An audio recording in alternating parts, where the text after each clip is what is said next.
Buenos días. Qué gusto. Vamos a empezar con la Good información morning. de servicio. It's such a ¿vale? pleasure to be here. Hoy la So temperatura let's en León start with the va a information alcanzar for today. 23 Today's grados de temperature máxima, will reach 8 grados 23 de degrees mínima tops, 8 y no se esperan degrees as the minimum precipitaciones, temperature. We're not lo expecting any cual showers. quiere decir que vamos a poder Therefore, seguir adelante con nuestros we will planes be able to go post-evento ahead with con our chaqueta y sin post-event paraguas. plans with a jacket but without an umbrella. Gracias. Thank you. Muy buenos días a todos. So, good Sed morning, bienvenidos y everyone. bienvenidas Please un be año más welcome. a este encuentro en el Palacio de Congresos Another y year here Exposiciones in de this León, meeting in the conference epicentro de la hall of ciberseguridad, León. This is the epicenter lugar de of acogida para todos cybersecurity, the y para place todos los que nos for estáis siguiendo vía streaming, welcoming everyone, and for everyone who's following us on the perdón, streaming channel. para los que nos estáis siguiendo vía streaming, esto es un lapsus habitual, y para celebrar que estamos For aquí, que se everyone perdón, who's following para us celebrar through the ni streaming más ni service, menos que la and I'm sorry, decimonovena edición de ENISE, and also to futura celebrate the generación 19th ciber. version of Me INCIBE, llamo Carmen, Future formo parte del equipo de Cyber INCIBE Generation. desde hace un montón de My name is años y Carmen. para I've been mí part of the hoy INCIBE es service un for placer estar many years, aquí and for me it is a para pleasure to acompañar y be here with all presentar of you durante today los próximos to 3 accompany you días. all and to present this event Queremos for agradecer the next la 3 days. presencia de las We want to autoridades thank civiles, the authorities, militares, civilian académicas, authorities, military authorities, fuerzas y and cuerpos de seguridad del academic Estado authorities, por el apoyo y por la different presencia. security Gracias. forces for their Allow me support now and to for their share presence here. a warm welcome to all those joining us here in León and to all those watching us live in streaming from all over the world. Okay? Thank you. And now, vamos a empezar. Ya que estamos aquí, pongámonos en marcha. So, Arrancamos since we're y here, lo vamos a let's hacer start. con el acto inaugural. We're Y starting para ello with vamos a pedir la the opening presencia del act, and anfitrión for that, we're de going to nuestra ask ciudad, for the presence el alcalde de León, of the host of José our Antonio city, Díez. Un aplauso, por Leon's favor. mayor, José Antonio Díez. Big round of applause, please.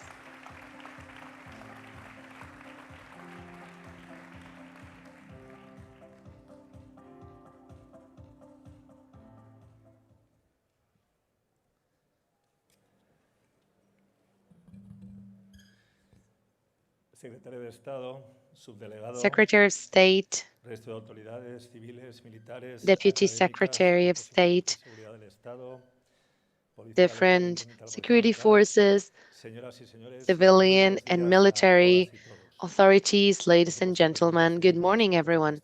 Of course, President of the regional authorities of Castilla y León, Senator, rest of the authorities. I'd like to give my warmest welcome to all the organizers, speakers, and participants that are going to be here with us today in the 19th encounter, which is devoted for the security of information. And I wanted to especially thank everyone who have done the personal effort of coming here to our city. We have gone so far. From the moment we started 19 years ago, León over this time has gotten more modern. We have consolidated our infrastructures and our commitment through cybersecurity, information technology, and communication technologies, and our development towards the future. We're walking towards the future without forgetting our present and the legacy that we are receiving and we need to consolidate. Therefore, I am sure that the city and everyone from this city will not disappoint you. And you will see that León is even more interesting than what you might have thought before. Every visitor that comes to our city ends up being wondered by it, and most of the times they come back. So I hope that you'll be part of that percentage of people who want to come back. Your presence here today is again another example of the possibilities of León to try to create examples of international encounters. It's a high quality encounter due to its speakers, to the exhibitions, and for everyone that has organized this, because it has been organized as an unmissable event for everyone that likes information and communication technologies and IT. It is also an exceptional encounter to show who we are as a city and what we aspire to. It's a 1,000-year-old city with a cultural, social, and historical heritage, but we're also moving towards the future, towards the digitalization, sustainability, and most of all, quality of life. Our presence in the Institute of Cybersecurity and the synergies that have been created by it have been essential not only towards the path towards moving forward in the development of the technological sector, just like others, but also, and this is also essential, towards the contribution to the university, progress, and specialized employment. That is why we are witnessing, without a doubt, a situation that's decentralizing institutions that was surprising 2 decades ago and should be an example to be followed and to be continued not only by the government of Spain, but also by the regions. Also, as the mayor of León, I want to show you my total availability to collaborate with the INCIBE, with the Secretary of State, and with the government of Spain, and of course with all the companies and institutions that are here represented today to keep on working towards that beacon of innovation that León has become with that Institute of Innovation, with all the brigades that we have created with it. I am aware of the effort that from the government of Spain you are doing towards the technological advancement and digitalization, and I want that effort to keep on working from here, from León. People from León, we wouldn't understand it any other way. I want to reinforce our offer to open new possibilities for employment with new facilities, and just like in this conference hall, they can be useful for initiatives, meetings, or events, and of course, counting with a city that has communication, information, and cybersecurity technologies as a long way to go, but it starts from the very best beginning. Again, thank you all for being here today. I want to wish you an interesting and fruitful debate and a great stay in our city. For those that are following us through the streaming service, I want to invite you to come over here to our city to know the possibilities that it offers. This is the 19th encounter with INCIBE. It's about to start, and we're doing so with a program that will set the guidelines for the future. Thank you all for your participation, and I hope you will enjoy not only our city, but also our province. Thank you very much to all of you.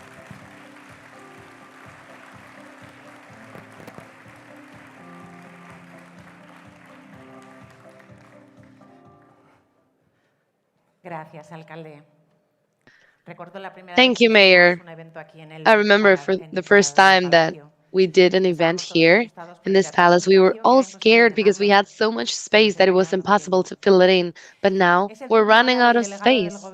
Now it's time for the Deputy Government Representative from León, Héctor Alaiz. You have the floor.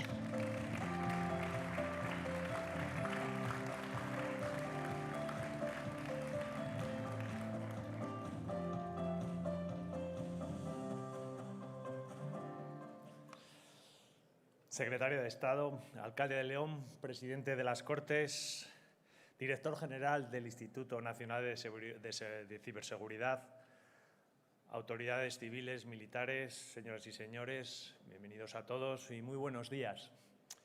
Nos hallamos hoy en León para dar inicio a la decimonovena edición del Encuentro Internacional de Seguridad de la Información, comúnmente denominado y conocido por todos como ENISE, foro que confirma una vez más el papel de esta ciudad como centro de referencia en materia de ciberseguridad e innovación.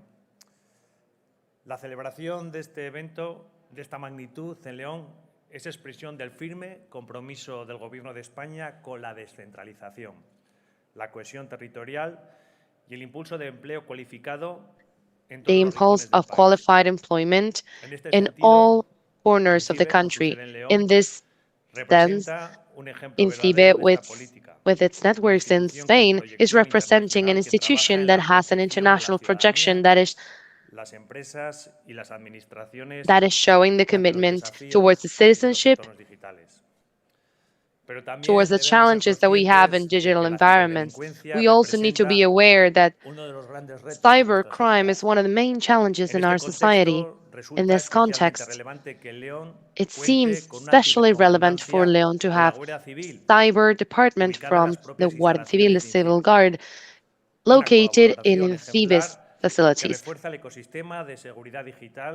It is a very good collaboration that reinforces the digital security system that has been consolidated in this province. That's why the concentration of talent and innovation solutions here in León are getting more and more relevant, not only as a beacon for development, but also as the necessary bastion to create a safe digital environment. Over these days in INCIBE, in ENISE, sorry, we'll have all the different forces from the state, different entrepreneurs and organizers towards trying to move forward in digital progress, to protect information, and to generate solutions that are going to guarantee the trust in the digital world.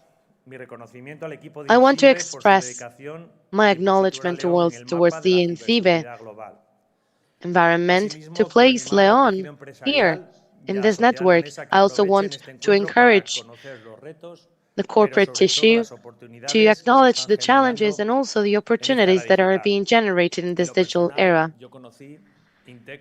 In a personal context, I met INDECO some time ago, so I want to thank the Ministry, the Secretary of State, and of course the General Director of INCIBE, because I saw how it was before. So now I can see it for what it is, an international benchmark. And I want to thank you because it is the opportunity for the young people of León to work, to be trained here, and to be able to develop their careers here. Enjoy León, enjoy ENISE. Ha sido un placer y disfruten del encuentro. It's been a pleasure, and enjoy this event. Thank you.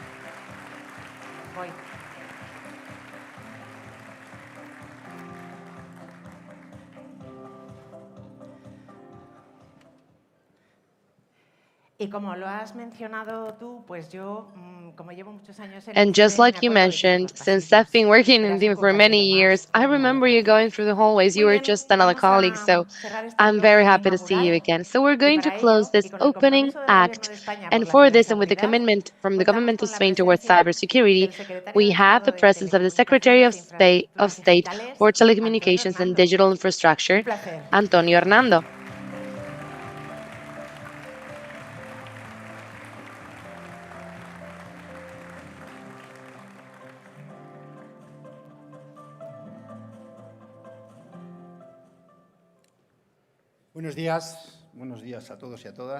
Good morning, everyone. Dear Mayor, dear President of the Regional Government of the Provincial Government, Ambassador for Hybrid Threats, Rector, civilian, military authorities from the different forces from the state, senators, I think we also have members of the parliament, and mayors and mayoresses from other cities from León and outside of León. But in any case, welcome you all. Thank you very much for being here today. And of course, thank you to the more than 6,000 participants that are participating in this event. 4,000 people are here physically, and we have 2,000 online participants.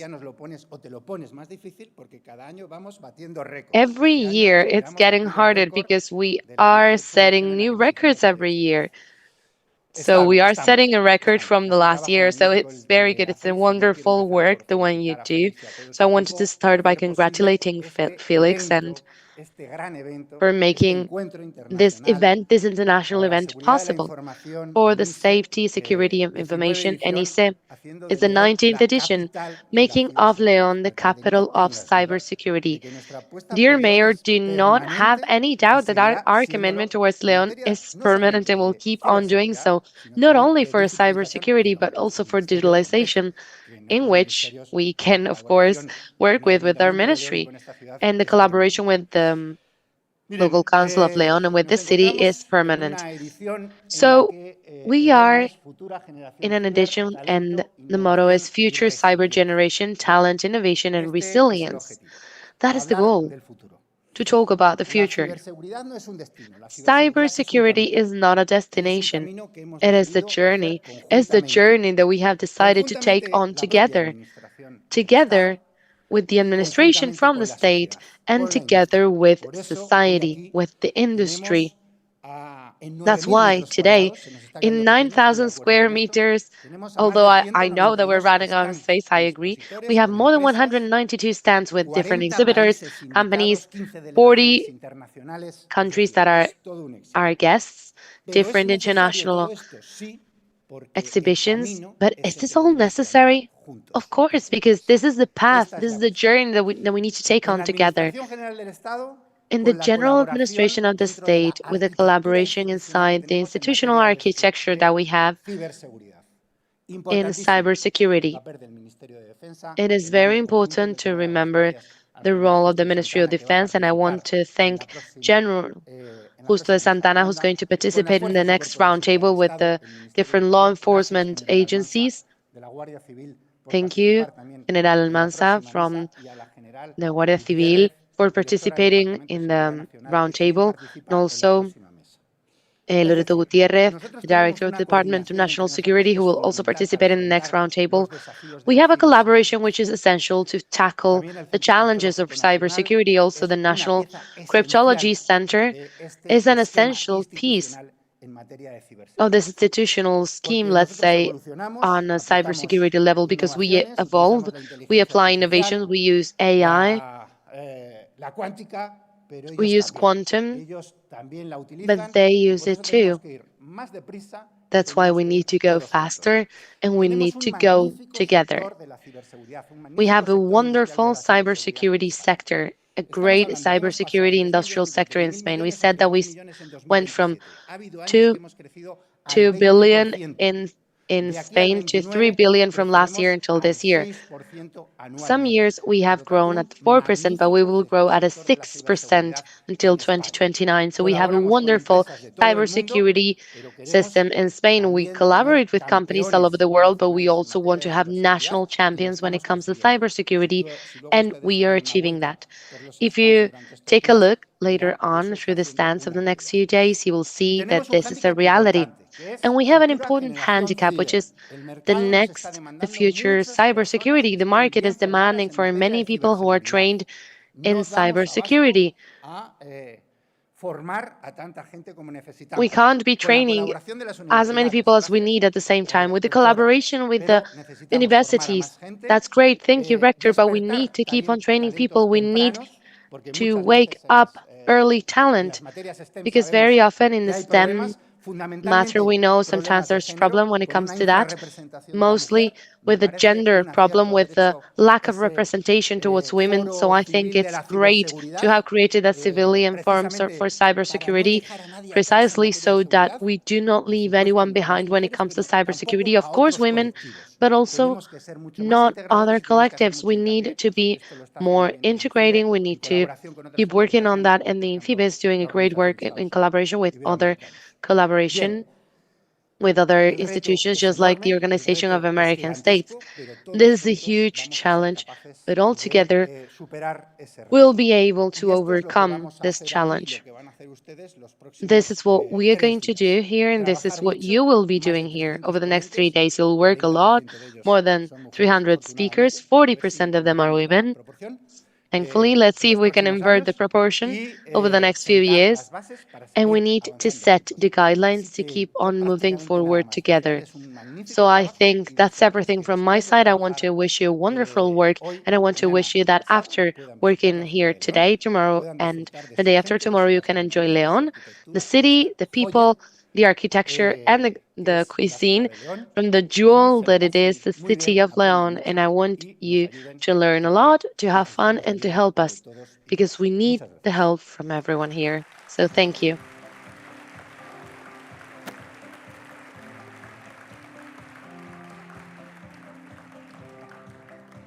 Gracias, Secretario de Estado.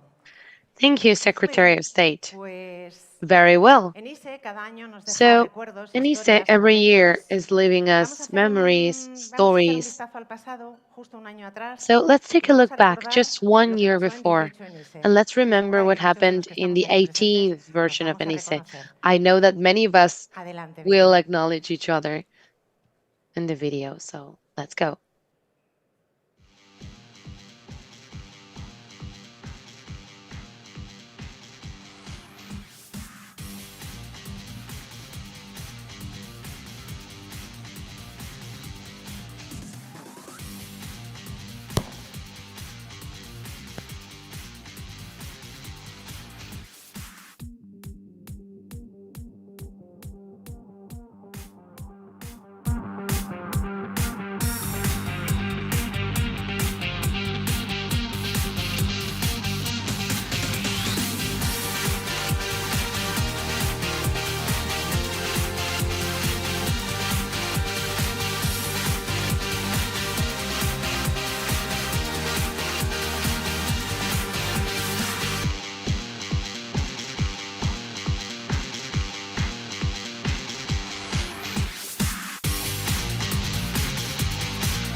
Enhorabuena por la rapidez en el montaje, chicos. Congratulations for how Empezamos ahora fast ya. you set that video up. So ENISE let's start con now. los bloques, We are going to start las ENISE ponencias, with the los different keynotes, blogs, the esperemos que os different interesen. keynote Damos speakers, comienzo a la the primera. different Geoestrategia, roundtables. So ciberespacio let's start y with the soberanía first en la one, era digital. geostrategy, Vamos a cyberspace, and reflexionar, van a sovereignty in the reflexionar digital era. sobre cómo los países They are afrontan going estos to retos reflect about y para how ello countries are contamos going con to la face presencia y these la challenges. So experiencia that's why we have de the presence and the Francisco José experience Almansa of Aguilar, Francisco José mando de la Almanza Aguilar, Jefatura de Transformación Digital y Brigadier General, Ciberseguridad Head de la of Guardia Digital Civil. Transformation and Cybersecurity from the Federico Guardia Juste Civil, de Santa Ana, Federico segundo Juste de comandante Santa Ana, del Mando Conjunto del Ciberespacio. Second Commander of the Loreto Joint Gutiérrez, Cyberspace Command, directora del Departamento de Loreto Seguridad Gutiérrez, Nacional. Director of the Javier Department of Candau, National Security, subdirector general Javier del Centro Candau, Criptológico Deputy Nacional. Director General Adelante, Javier. Y todo from ello the moderado National Cryptology Center, por and all Miriam of it Verde, will be moderated by secretaria general. Miriam Verde. Disculpe un segundo, que creo que sí, efectivamente. Andrés Jesús Ruiz Vázquez, Sorry, subdirector general Andrés de Seguridad Jesús Digital. Ruiz Vázquez, Disculpas. Deputy Director General of Digital Security, Y todo ello moderado por la secretaria general de and all this INCIBE, moderated Miriam by Verde, a la INCIBE's que desde Secretary luego General Miriam agradecemos Verde, and este we want diálogo. to thank her and thank everyone for this dialogue. Perdona. Thank you, Carmen. El directo. Bueno, comenzamos esta primera mesa inaugural. So we're starting en la with que this vamos a hablar roundtable, de this first roundtable, geoestrategia, in which we will be ciberespacio discussing y soberanía en la era geostrategy, digital. cyberspace, Es and indudable que estamos sovereignty in viviendo the un digital absoluto cambio de age. paradigma. Of Hemos course, we're pasado living for a de un change of mundo en el paradigm. que las We batallas have se moved libraban on en un campo from a world in físico which de battles batalla happened in a a otro physical en battlefield el que nos to a encontramos different con world in which we are amenazas faced invisibles, with invisible intangibles y a veces threats indetectables that we hasta que cannot realmente touch se and produce el sometimes that we daño. can't even Por detect eso hoy queremos hacernos unless tres the grandes damage is already preguntas. done. So La that's why primera, today we ¿qué want to papel ask está ourselves jugando nuestro three país? main questions. La First of all, segunda, what ¿cómo is nos the estamos role our defendiendo country y cómo is pensamos defendernos? Y la playing? tercera, How are ¿cómo we vamos a defending ourselves and regular how todo are este we thinking entorno? about defending Para ourselves? eso And third one, contamos con los how are we principales going to regulate all this responsables en environment? That's why materia we have de the main seguridad people who are nacional, responsible for national geoestrategia, security, ciberespacio geostrategy, y regulación cyberspace, digital. and Muchísimas digital gracias regulation. a los So ponentes por thank su you very much asistencia to the y speakers vamos a for comenzar. their presence, Decimos and we're que en going un to mundo start. en el que lo So digital we're ha dejado saying de that ser in un a world simple soporte where para convertirse en el what's verdadero digital has terreno en stopped el que se being disputan el just a poder, la support to become influencia, la estabilidad global, the grounds in vemos which que la we are digitalización disputing no solo global está stability transformando nuestros and gobiernos, power. nuestras We see that economías, digitalization sino is not también just las transforming our fronteras de la governments and seguridad. autonomies, but Por also the eso a mí me borders of gustaría safety. preguntarle a la That's directora why del Departamento I de would like to Seguridad ask the Nacional Director of the National Security Center, what are the most critical risks or challenges that we see in the digital space, and how can we face the threats for tomorrow?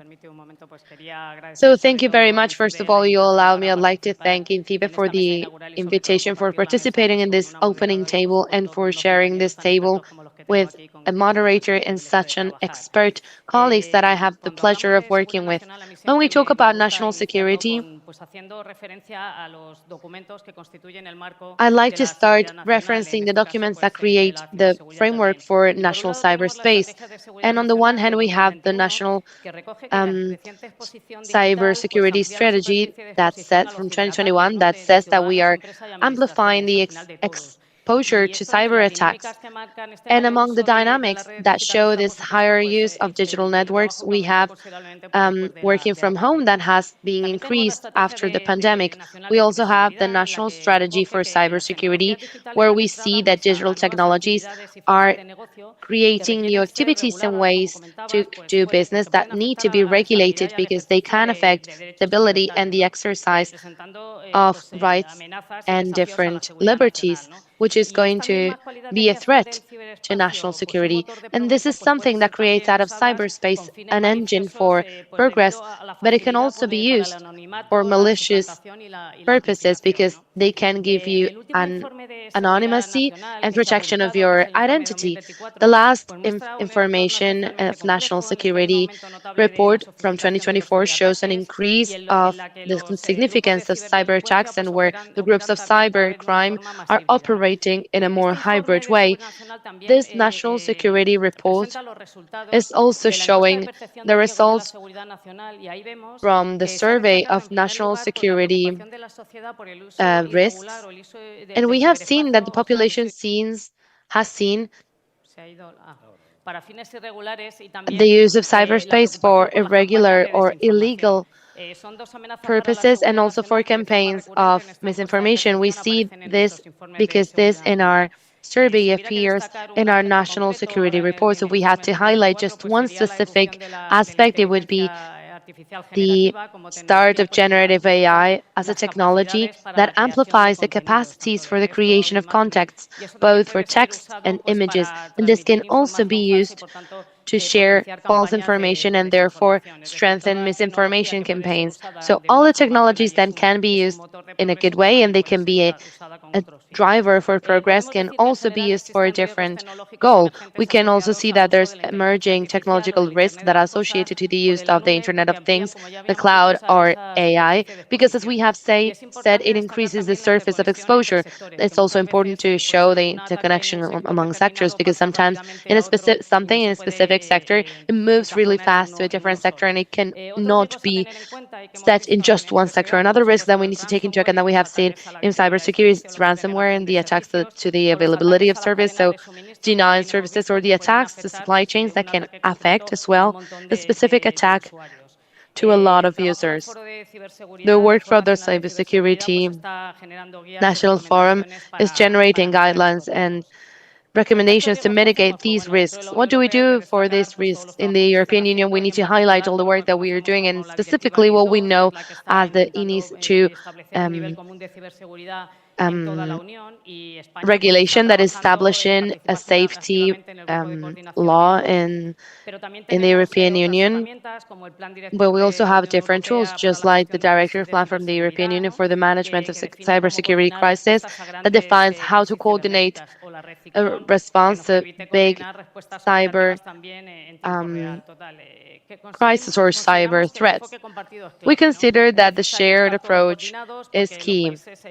It's necessary to be coordinated because countries, every day, the threats are cross-border, so we need to work together. That's why we believe that a forum such as this is connecting us, is aligning us, and is preparing us to protect what matters the most to us, which is national security and mostly stability, well-being, and trust of our citizens. And I would say that's it. Thank you. Vamos a hablar desde luego mucho sobre inteligencia artificial, vamos a hablar de We're going to sectores talk a lot about estratégicos, pero ha AI, apuntado también la strategic directora sectors, a la but you creación de also nuevos highlighted the negocios creation of y en este new sentido cada companies, vez and in vemos this que hay una sense, we colaboración see mucho that más there's more intensa entre collaboration el and sector more público intense y el sector collaboration privado. between the public Y en and este private sentido, sector. yo me In this preguntaba sense, pues, hasta qué I was punto se asking puede myself garantizar la up to what integridad sin point que we haya un can tipo de guarantee the tendencia o integrity una without interferencia having a no deseada. Y en este interference, sentido, le querría non-desired preguntar al mando de interferences. la So I Jefatura de would Transformación like to Digital y ask to the Ciberseguridad head qué mecanismos of existen cybersecurity, which precisamente para mechanisms garantizar que esa exist to colaboración guarantee público-privada that this no collaboration comprometa between la the public and integridad de la private seguridad, la sectors doesn't compromise confidencialidad, la the independencia, la integrity, seguridad del Estado. confidentiality, the security of the states. Thank you very much, Miriam. Thank you very much to INCIBE to invite us to this meeting. Also because I'm the head of an institution that had 6 months. So I want to tell the vision of a young institution, and I would like to talk about the public-public collaboration first, because really with the people that I have here, from the national police, law enforcement, we've had a big support from the public sector. And really, I felt that these organisms that we working more than us with this plan, and in the end, the public-public collaboration is fundamental. And they've been supporting in the first step, getting an infrastructure. In the part that I represent is the cybersecurity part. The research belongs to the police, that they research crime. We protect our own infrastructures, and then we provide support to other institutions. In the end, the subdelegate called the command, about the command where we build the INCIBE infrastructures. This is the result of good relationship with INCIBE that we want to develop in the future. So for us, the public sector is essential. And what should we do now? We have the legal obligation of fostering this remote assistance to the citizens. That's why we have built a remote institution, and we have the head of this office here. And going back to the question of the public and private sector collaboration, we have the feeling that many of the institutions represented here have contacted us. And I come from a more not so technical part, and we see the business, because companies also look for business, but they see the need of helping us to help other people. So with this, we're contacting all of the companies. We are in a point where we're having digital transformation. And in the end, in this moment, we have confidentiality clauses, NDA, market studies, and we cannot progress without having this previous documentation. But once we have this, we're working with different companies. It's true that it's essential to define the case where we want to intervene, because many times the technology that we use has not been applied to what we have. We have systems from 2005 that are outdated, and even if these companies see the possibility of integrating these systems, in the end, we need specific cases to see how it works. We are working with different companies, so I think it's essential, this collaboration within the public and private sector, and we should guarantee this confidentiality this way. We need the companies, and having in mind that we are in the end a state, and we should have our way with cybersecurity. En ese escenario In this scenario of action, of collaboration between the public and private sector, there is a common space, which is the cyberspace, that has been displaced from being technical to operational, and in this common space, we have a fundamental role to dissuade and answer to all of the possible menaces where there is not a distinction between the civil and the military. That's why I want to ask, is Spain building a really strategic autonomy in cyber defense? So when we talk about the cyberspace mastery, for us, this is a battlefield specific where we use certain tactics, military tactics. We have the land field where we have our tactics, techniques. We have the maritime field. We have the airspace, where we have air defense, defense airplanes. We have airspace with the satellites at the fifth sector, which is the cyberspace. These sectors is different from the others in one thing, because it's totally artificial. Graphically, we could say that the four first sectors created themselves, and the fifth was created by the man, by the human being, thanks to technology. In theory, with the adequate technology, the human being could create a space totally adapted to their needs, national and international. But in reality, there's not a single actor that has its technology, just a few of them. Corporative organisms, mainly linked to different states. Spain doesn't have this technology, and we should have a space which is designed with technologies that are not ours. And precisely because these networks, those systems, are not national technology, it's vital and critical that the cyber defense capacities, skills should be national. So, for example, I know technology, I know how networks and systems works, and I should have the capacity to design my own cyber defense skills to mitigate those vulnerabilities, voluntary or involuntary, of those networks and systems. In this case, this autonomy in cyber defense, Spain is not on full, but we can have a certain autonomy that guarantee this liberty of action in cyberspace to all of the nation, because there is not a distinction anymore between civil and military. In this sense, we all should foster this strategic autonomy in cyber defense tools.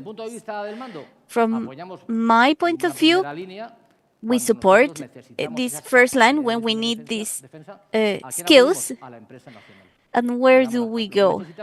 To the companies, and they give us this autonomy.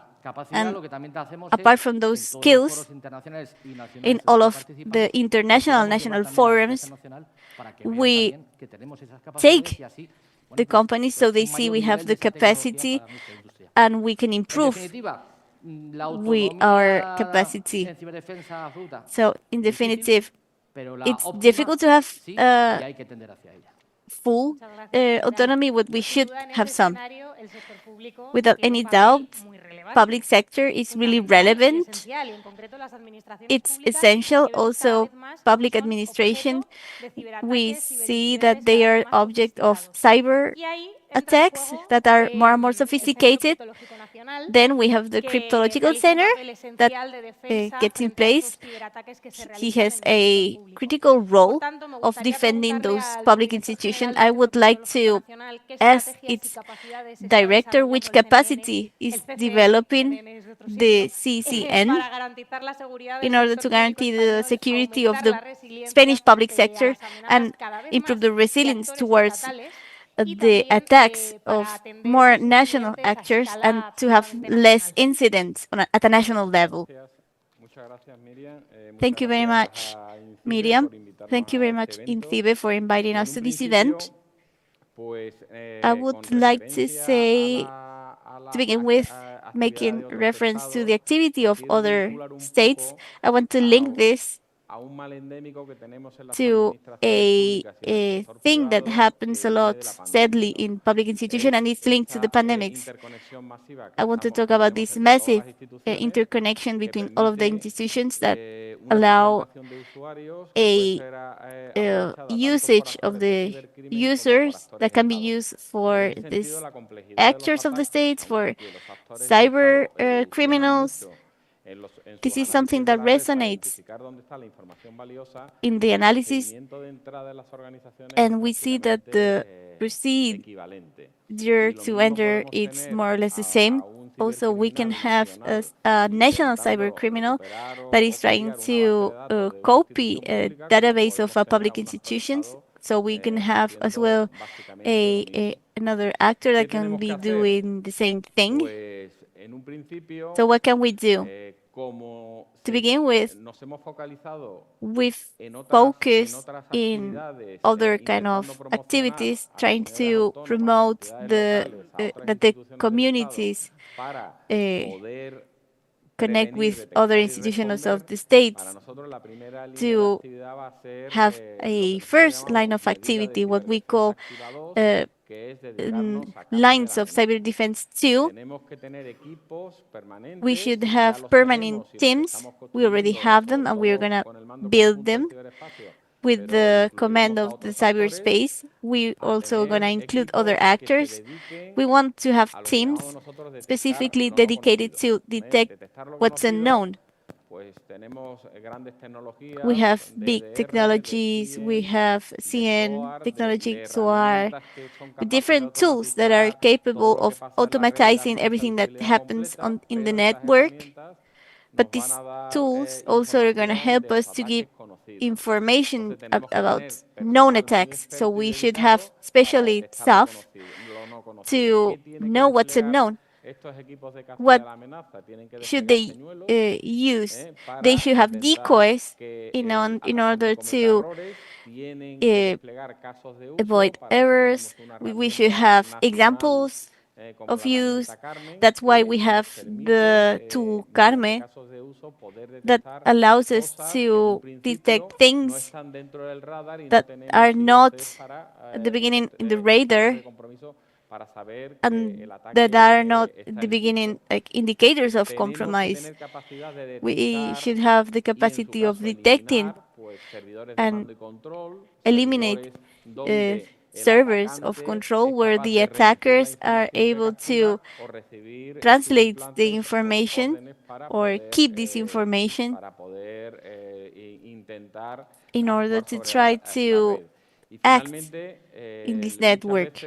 Finally, a lot of times whenever there is an incident, last time we've seen it during the messy blackout in Spain, we've seen the necessity to be rapidly deployed systems. We need those systems that are public and private, so they contribute with these capacities.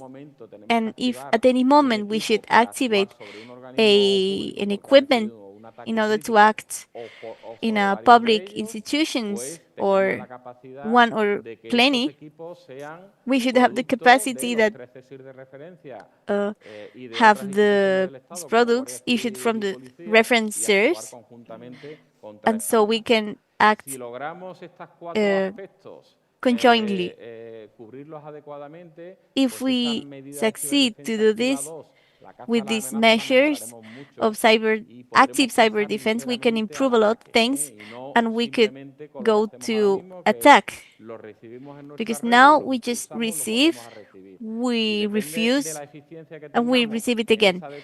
And depending on the rapidness, they can be in our network for days, months, or years. So it's important to have these kind of measures and that they are the most efficient. That's what matters the most to us. We should complement as well those measures with other cyber defense measures. First, we have that of exchange, active cyber defense measures 6 and 7, where we're going to integrate other platforms in order to make an automatic exchange of information. I always insist that the machines are exchanging information, not people. For me, the big failure of the EU is that it's people exchanging information, and machines should be doing this job. And finally, the national network, as we are the creator of the National Center of Cybersecurity, let's invite the private sector to exchange, and that they don't say, wait, I should ask my clients. And finally, which is really important for me, in order to avoid this easy attack, and after the pandemics, with the interconnectivity that we have with the administration, we should tend to a more resilient approach, a more implementation of cybersecurity measures. We call it active cybersecurity measures 3 and 4, where we're going to become an objective that is difficult to attack, and we should be able to determine it remotely and with continuous surveillance what is going to happen. Thank you very much. And with this cycle that we've seen with the different cybersecurity strategies, we see this new field. We see the importance of the collaboration between the public and private sectors. And I think it's a moment now to talk about digital infrastructures.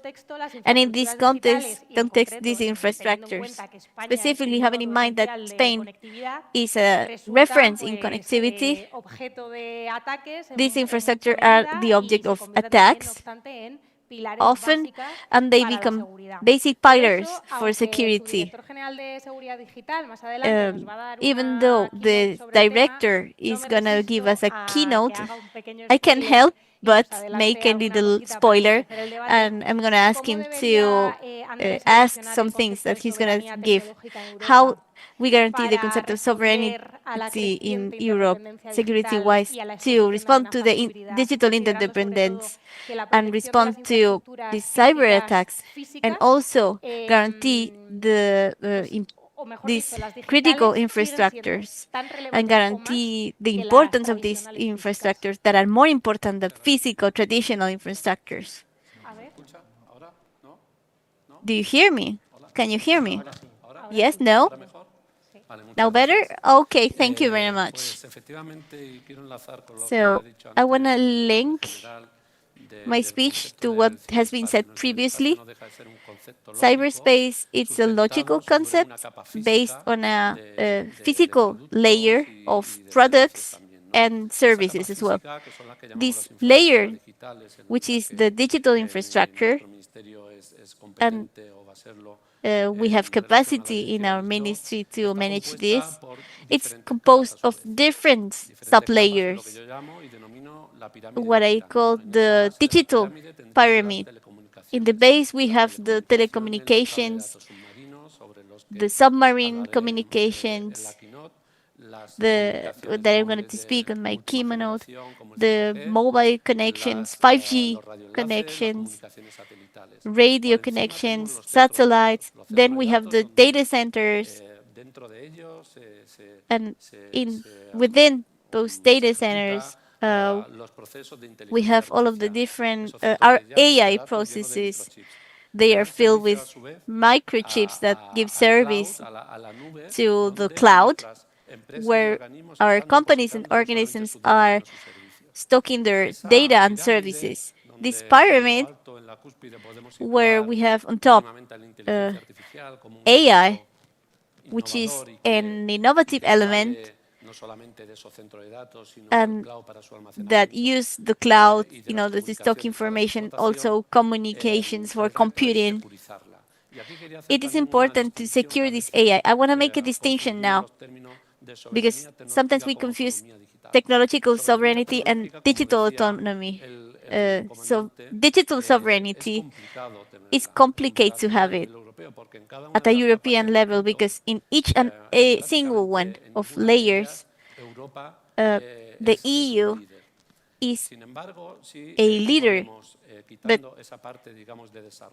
if we eliminated this part of development, innovation, we should catch up on what we've lost, and we should talk about the usage we make of technology, of this cloud, of these data centers, how to protect those infrastructures.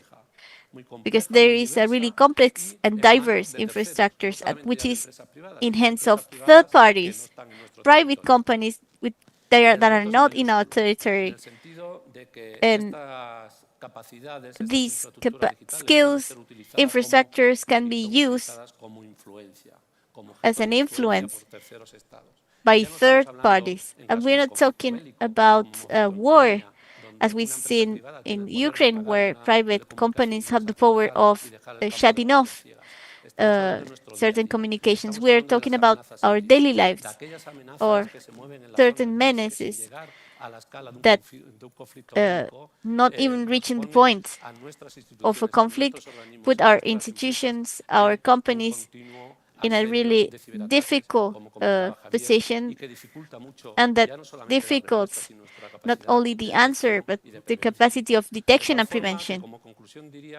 So, as a conclusion, I would say that national security is not only measured on the capacity of sovereignty, on the capacity of law enforcement, on security of our energetic capacity. Today, we measure it in bits, in floats, in who has the capacity to elaborate chips of nanometers, who has the capacity of developing an advanced AI and using it to profit of it. So we have a big challenges ahead, but we can catch up, as we did it always, and EU has proved. We cannot deny this big fragmentation context that exists within the EU. There is a really digital competence where defense is something key. And we've seen that our country is doing really big efforts and investments on skill, on regulations. And I would like to know a little bit more about the vision of the director of the National Cybersecurity. I would like her to tell the lessons to highlight from her department, and if we are progressing with autonomy, if we are tending toward more infrastructures, how are we progressing? My colleagues have already talked about the strategies, but strategic autonomy, as we've talked about it, or technological sovereignty, are things that are key to a country. We don't have it completely, but we consider nevertheless that is something essential, and we are advancing, progressing towards a more autonomous strategy. We build it with continuous work, and we need a series of pillars that we need. Sustained investments, among others, and I always like to talk about the national security framework and the national strategy on cybersecurity, and that in 2019 talked about the necessity of switching towards a more dissuasory strategy, and we talk about 2019. This has changed because we have a more complex situation now. It also talk about the dissuasion in cybersecurity that require the potentiation in skills as an essential element from the states. So in 2019 was already a lesson and a way to start. The National Security Council in this yearly meeting of this year launched a new agreement that has been published where they note that cybersecurity is a key point, a major issue. If we talk about it, even if we have this strategy, we have the National Plan of 2022, and recently, by agreement, we have complementary actions. We also have talked about the industrial and technological plan for the National Plan of Defense of this year that tends to more autonomy, and talk about the investment that is going to be made in communication, cybersecurity, and in acquirement of new dissuasory tools. For example, there is a plan of modernization of the system of advanced cybersecurity, also early alarms in key sectors, key strategic sectors. This plan and this financing allows to create different projects, and the national industry is going to have a key role. As we talked before, national security doesn't matter the sectors. It's a work that belongs to each one of us. So technological sovereignty, digital sovereignty is going to be made thanks to the industrial tissue, to all of the organisms that work on it.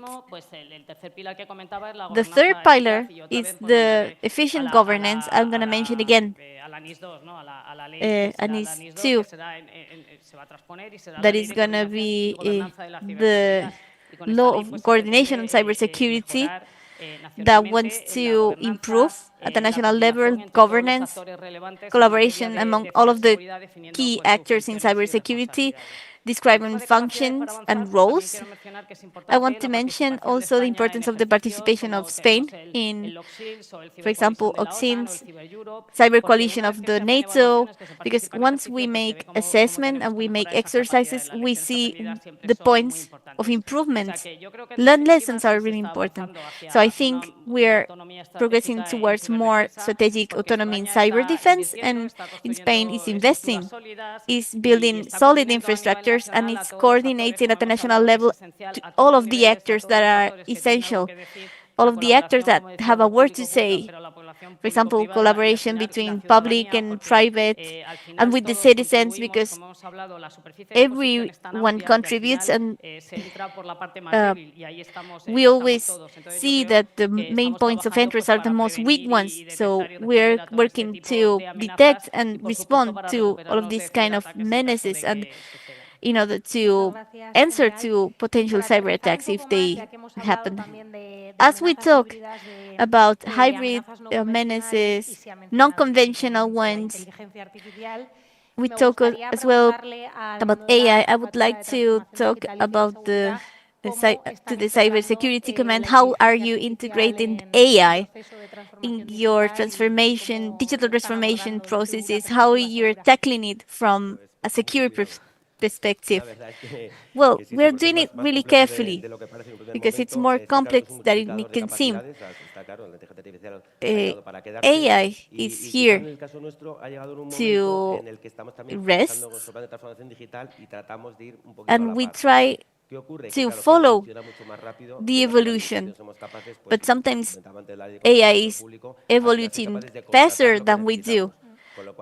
So it's difficult for us to keep up with the rhythm that we're working on it, and there is a legislative, normative part that is really important for us as we protect the rights and liberty. We always need to keep in mind that with the data protection office is constantly warning us. So every single movement that we are initiating, for example, we've seen that at the launching time of the project, we haven't taken in account data protection. So this delays the project in the end. We're working with the viability in the sense that we have my colleagues of researching in judicial police. They want to run a lot. They want to do research and they want to profit of all of the skills to advance on research, but sometimes we can. And we should be able, first of all, to see what we can and we cannot do, and then we should be clear about the fact that we always need human supervision. We need certain skills to manage this AI. And we should always have a human behind.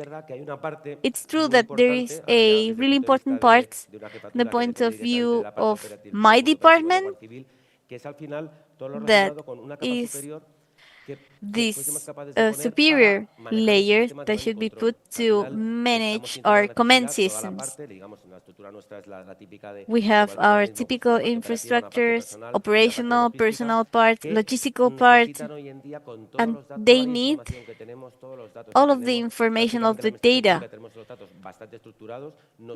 This information is structured, it's difficult to obtain, but we should have it. So our heads of department require this information, and they should access quickly to this information for decision making. This is the way we're going to. We're developing formulas to do it, and that's why we're collaborating with the different industries in order to look for this digital autonomy we were talking about. That's what we're looking for. We're looking for the tools at the national level that can be used to manage this information, those data. In the meantime, we are working on other things. With the Testir and with the National Police, we're seeing what they're doing with the tools that we use in common and what we can do with virtual agents and translating it to the operational parts in order to improve the work of our agents and to better collaborate with citizens. For example, this electronic base where we're working with different companies to look for this and apply AI in order to facilitate the contact with the citizens. In order to conclude, there is not enough knowledge internally. We think, for example, with the virtual agents, that the image that we have of our virtual agents is that the tool is going to arrive there and we just can start playing, and it doesn't work like that. We have pilots of virtual agents where we see that the agents that are more trained are the better. So we are looking for the more extensive training possible. So thank INCIBE for that. We've had a project with INCIBE, really important, that is an ongoing training, and we are establishing pilot programs with students. And let's say that the universities should train our people, companies should develop their tools, and we should be the ones to use it. Let's say this new part, this other side, when we are object of these attacks, of these hybrid menaces, how do we respond? having in mind that there is a lot of institutions that are competent. I would like to know how we articulate this strategic coordination with other actors, with INCIBE, with the Cryptological Center, with the other institutions. How do you articulate this collaboration in order to ensure that there is a good governance faced to situations that can endanger national security? As several speakers already said, we can't work being isolated in cyber defense. We need to work together, coordinated with the state, and also on a private level. Also, between companies. That's essential because, as we said, if there is a cyber attack in this company today, tomorrow I can't be cyber attacked as well. So we need to know about this, both as private companies and as the government, to work against it. As a state, we have a National Security Law 36/2015 from 10 years ago. And already 10 years ago, we are saying that cyberspace world is one of the most important ones when it comes to the future of cybersecurity. We already saw what was coming today. But this law doesn't only describe cyberspace as an area for special interest. It already determines and says what the national security scheme is. It's and the head is the president of Spain, prime minister, and then we have the national security system. And in that system, we are feeding it from 3 councils and 4 committees.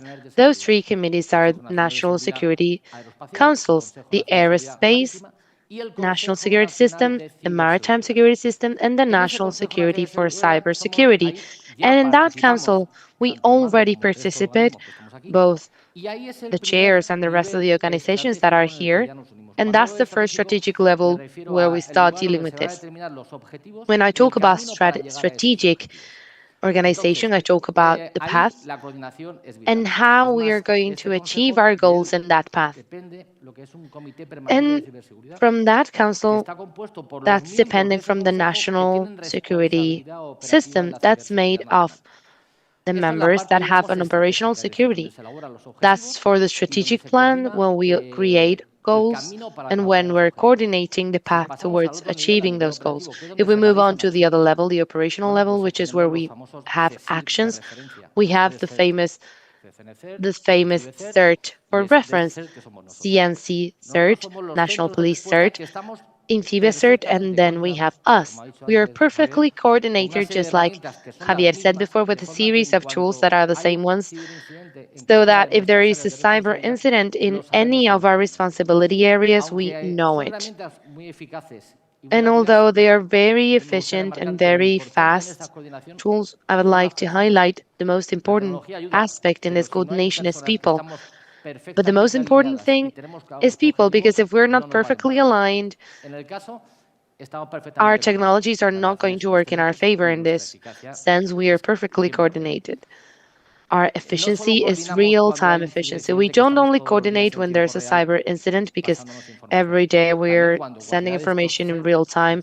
Also, when any of these CERT in their responsibility area, whether that's official organizations or the private sector or defense, whenever we need support from another because it's a situation that is just too much or they don't have the means to do that, we also support each other, and there's no doubt of that. And as for the Office of the Coordination of Cybersecurity, that depends from the Ministry of Internal Affairs or Home Affairs, it's usually activated whenever we have national events, whenever a reinforcement of cybersecurity is necessary. For example, the summit from the NATO, general elections. The 3 CERTs are organized. We see the 3 goals that we need to cover. We see the general areas that we need to cover, and we do that. So on the level of the state, there is a coordination on a strategy level, and coordination is not only good, I would say that it's extraordinary and it's efficient.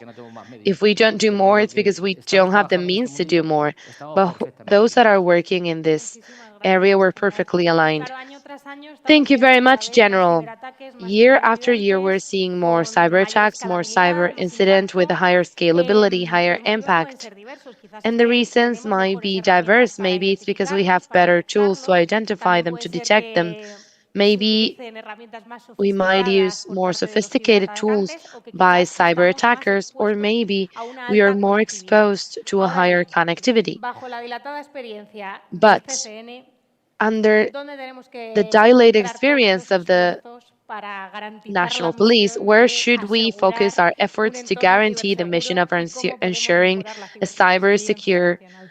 environment, and how can we improve national cyber resilience? It is a very complicated question, so I'll try to sum it up in 4 basic activities and then a small reference towards strategy.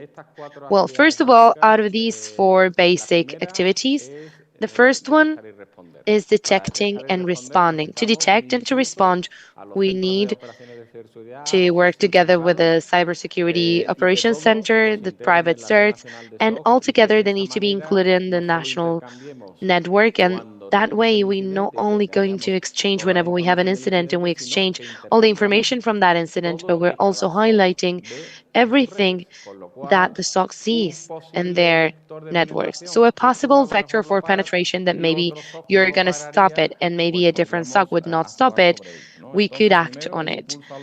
So first of all, we need to push and encourage SOCs and integration in the network. Secondly, ENISE 2 is pushing us to work together, and besides identifying what are the important entities, we're also not forced to applying security measures. In that sense, in Spain, we have the national security system that is 15 years old. Whenever we're comparing with other countries that practically don't have a defined system, these countries are asking whether someone has a reference on that. And there, we have a lot of experience and we have support them with that. The national security scheme is going to make us goals or targets that are hard to tackle. We need to do this with continuous support. What is one of the most important initiatives that we're doing from the CCN from 2025? It's not only having private entity certifications, but also pushing what we call OAP, technical audit organizations that can help both in the private and in the private sector, public and the private sector. Secondly, we need to ask for more quality to the products that we are installing. So that's why for the catalog of the certified products, qualified products, and approved products, for us, that's essential. We should not install anything that might be based on what the manufacturer says. We need to install things that are based on an independence, organizations, report saying that that product is safe. It's just not to add any more vulnerabilities. So I would encourage everyone to use the catalog. And as the 4th line of essential action, to move on to that active cyber defense line, which is what's going to make us, let's say, accept the concept of cybersecurity. And we were only reactive before. And since what the General Loreto was saying before, the national strategy for cybersecurity for 2019 was a very defensive strategy. So now we're going to start developing the cybersecurity strategy that will be passed in 2026, I think, or 2027. That strategy will have 2 main axes. First of all, we're not only going to talk about cybersecurity, but we're also going to talk about cyber defense.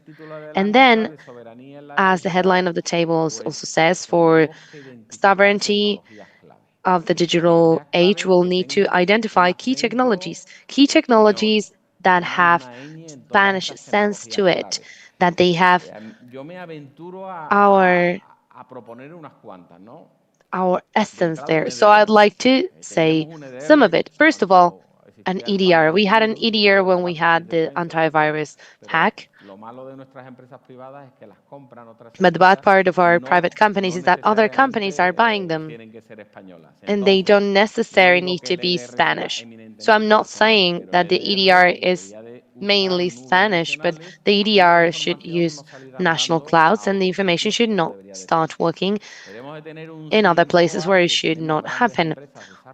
We should have a CNSOR that is being developed, by several companies, and we should push that so that all the intelligence function, all the IOCs functions can be exchangeable, because when we don't have these things, usually these tools are feeding to each other again. Thirdly, we need to have intelligence fusion that are our own, that give us some sovereignty. Fourth one is numbers. We have the post-quantum challenge here. From the CCN, we are redimensioning the length of the key for the old algorithms, just like CCA and others. But that will last for about 1 to 2 years.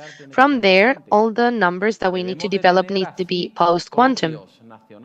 We need to have our own ASICs, national ASICs, that will allow us to have safe starting points, and finally having platforms that will give us visibility of how we are exposed to the internet, just like ASMs, and also just like platforms like having a sovereign DNS that will allow us to have with our own technologies the solution for the domain of names, to have it as a national topic. If we can align all these things, I think we'll be able to be a lot more cyber resilient than what we are right now. Thank you very much. And just to sum up this part that has also been really fruitful with a lot of keys and pending tasks, from the perspective of the competent authority for the sector of digital infrastructures, what elements would the director highlight for its critical character faced to others? As I said before, in that figurated digital pyramid for the interdependencies are very strong. That didn't used to happen, but nowadays any telecommunication team will have embedded AI. So even if we think about a hierarchical structure, that's not so much it. However, I would like to focus on the elements that is not that we have identified as a priority, but the European Union has identified as a priority. Maybe somehow it should be something reactive, if I'm allowed the expression, and after the conflicts that we have had close to our borders. The first one, you already know, is cybersecurity for 5G. It's a series of networks and services that will be backed up by many apps, by many use cases, 4.0 industries, remote medicine, etc. In this sense, both the European Union and Spain, we have published a specific legislation. We have a near legislation, which is a horizontal kind of law, and then we have the specific one that's going to reinforce that infrastructure that's considered as critical. We are now working in 2 packages that will see the light very soon. One of them is a less specialist that's called inside the NISE strategy. So putting the focus on a specific subsector, which is the aerospace sector. So satellite connections.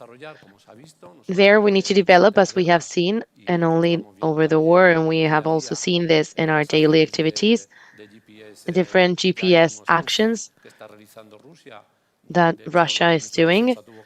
Therefore, the defense ministry had to land her plane due to something like that very recently. So we need to reinforce that infrastructure that's considered as critical. And the third leg that we're working on, also related to communications, are the submarine information cables, data connection cables. It has been there for many years, and so far only people from Telefónica and the companies that work with this have paid attention to it, but it has been shown as critical because many people do not know that up to 99% of international data are going through those networks. They are not circulating through satellite networks. So it's not just me, it's the European Union, the one that has put the focus on something that is important to us, and it's a surname that we are having. So it's the General Secretary for Telecommunications, Digital Infrastructure, and Digital Safety. We have talked about telecommunications, about 3 examples, digital infrastructures, but I will also like to refer to the last part, how we make all of this safe, and how are we calling it digital safety and not cyber safety or security. Telefónica calls this digital security because this is not just cybersecurity. We don't only try to guarantee the confidentiality and safety of the services, we also work with a physical infrastructure. When a submarine cable gets to the sea, it goes in the water, and guaranteeing that critical infrastructure is very hard because it's not just necessary to have cybersecurity teams to avoid a cyber espionage. We need the army, you need the navy to protect territorial waters. And what happens when it gets to international waters? What happens when it gets to a different landing point on the other side of Atlantic? So, to allow that our data will travel at 0.13 seconds speed all over the world. What happens to that infrastructure when it gets to a different ending point? It connects to a different internet point so that it connect with our companies and our data, because if we didn't have that, our services would not work. That's why we're also called digital infrastructure. We have a very important security aspect to it. For example, the towers. Here, the colleagues from the Guardia Civil and National Police, they're also used to the robbery of copper cables, of batteries, etc. And from the point of view of the regulator slash competent authority, doing this is very hard in the sense that 99.99% of this infrastructure is in the hands of private hands. So our supervision capacity is going to depend on the capacity that we have so that private companies can abide by the regulation, so that they can guarantee that this is the case, so that they can present the results that they are doing so. And that is when our supervisory role comes into play. That's what we are trying, but there's a very important difficulty because there's many companies just like the ones I have already mentioned, because it's in the hands of third states. And sometimes extraterritoriality is applied for national infrastructure. So we have a very important challenge ahead of us. So we're working to try to make this more secure so that the infrastructure is more secure. And obviously big companies are doing so because their business depends on it, but we need to guarantee that the 11,000 entities, essential important entities that are going to be under our supervisor umbrella, are going to abide by the NIS directive and with the sectorial legislation that I have quoted before. So I wouldn't know how to establish a hierarchy, so I'm going to stay with the 3 surnames of our General Secretary. For us, is the most important thing, because without telecommunications, the rest of the digital pyramid would not work. And something that's very obvious that we discovered some months ago is that without the energy, our telecommunications also do not work. I'm saying this because I don't want to do a spoiler, just like I said before, but in my presentation later on, I'm going to show 2 or 3 slides about the research that we did over the blackout in the matter of cybersecurity. Okay, so we're close to the end of this roundtable where we could trace a map about all the challenges that we have ahead of us, also of the opportunities that we have and we need to tackle.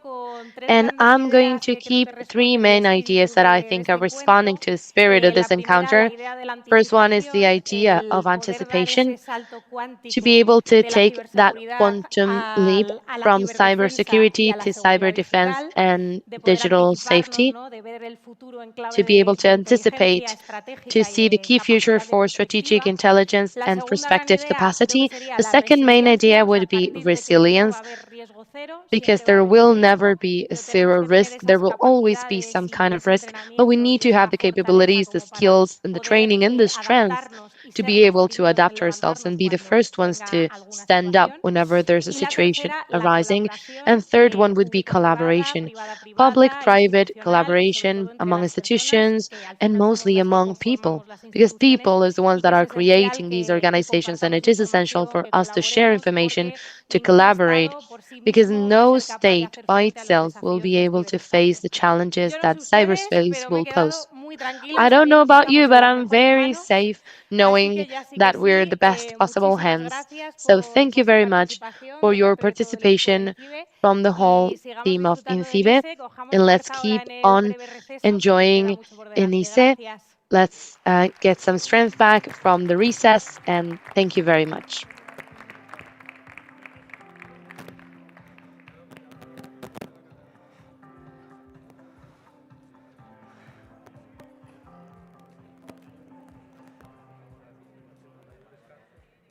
Muchas gracias a todos por este tiempo, por este debate. Se van.